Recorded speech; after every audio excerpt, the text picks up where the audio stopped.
ఇగోనరోళ్ళ వెనకట life by సబ్బును 2 వక్కలు చేసి నెలంతా వాడేది. ఇక ఇప్పుడు ఎట్లున్నది కథ? సినీ తారలు మెచ్చే సబ్బు ఏ సబ్బు మీరు చెప్పకుండ్రి, నేను కూడా చెప్పా. పట్టు లాంటి చర్మం కోసం ఒక సబ్బు, సువాసన వెదజల్లే సబ్బు ఒక సబ్బు. ఇట్లా సబ్బుల గురించి మస్తుల అడవిడేలు చేస్తా అంటారు కదా పెద్ద పెద్ద యాక్టర్లే. ఇక ఈ సబ్బు మంచిది నేను కూడా వాడతా అని టీవీలలో చెప్తుంటారు. అయితే ఒక సబ్బు వల్ల ఇప్పుడు ఒక హీరోయిన్కు నెత్తి నొప్పి పట్టుకొచ్చిందంట. కర్ణాటక సర్కారును ఎటమటం చేస్తాంది.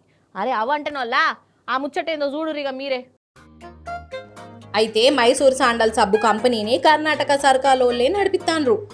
అది అక్కడ సర్కార్ సబ్బు దగ్గర 100 ఏళ్ల సంది ఉంటుంది. ఇక ఈ కాలంలో ఏ వస్తువైనా జనాలు వాడాలంటే అడ్వర్టైజ్ చేయాలన్నాయే. అందుకే హీరోయిన్లు అయితే మస్తు గిరాకస్తదాయే. అందుకే ఈ మైసూర్ సబ్బును అడ్వర్టైజ్ చేసేందుకు హీరోయిన్ తమన్నను పెట్టుకున్నారోళ్ళ 2 ఏళ్ల కాంట్రాక్ట్ అట. ఇక 2 ఏళ్ల కోసం 6,20,00,000 రూపాయలు మేడం గారికి ముట్ట చెప్తుర్రన్నట్టు కర్ణాటక ప్రభుత్వం వాళ్ళు. అయితే ఈయన పెద్ద పంచాయతీ అవుతుంది. హాగో మన కర్ణాటకలా కన్నడ హీరోయిన్లు లేరా? కర్ణాటక సబ్బును అడ్వర్టైజ్ చేసేందుకు పంజాబ్ ఎందుకు, బొంబాయి వాళ్ళు ఎందుకు? మా కర్ణాటక హీరోయిన్లతోనే చేయించాలి అని అక్కడ వాళ్ళు డిమాండ్లు చేస్తాన్లు. తమన్నాకు వార్నింగులు కూడా ఇస్తాన్లు. ఏ మా హీరోయిన్లు ఉన్నారు నువ్వో అని అనుకుంటా.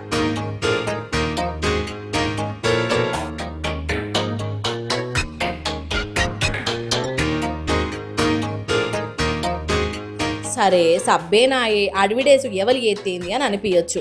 అయితే కర్ణాటకలా కొన్నొద్దుల సంధి భాష మీద పంచాదులు నడుతున్నాయి కదా. కర్ణాటకలో ఉండేటోళ్ళు కన్నడమే మాట్లాడాలి, హిందీ గింది జాంతానే అని కీసులాటలు అవుతున్నాయి. ఇక అక్కడి సర్కారు కూడా కన్నడము అందరు నేర్చుకోవాలి, మాకు హిందీతోని ఏం పని అన్నట్టే చేసింది.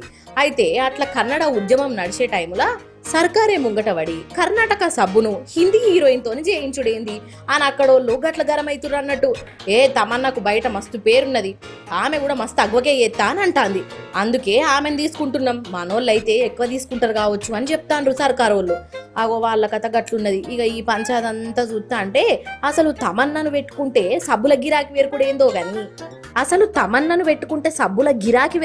గాని ఉన్న గిరాకీ పోయేటట్టే కొడుతున్నది అని అంటున్నారు కన్నడ పోళ్ళు.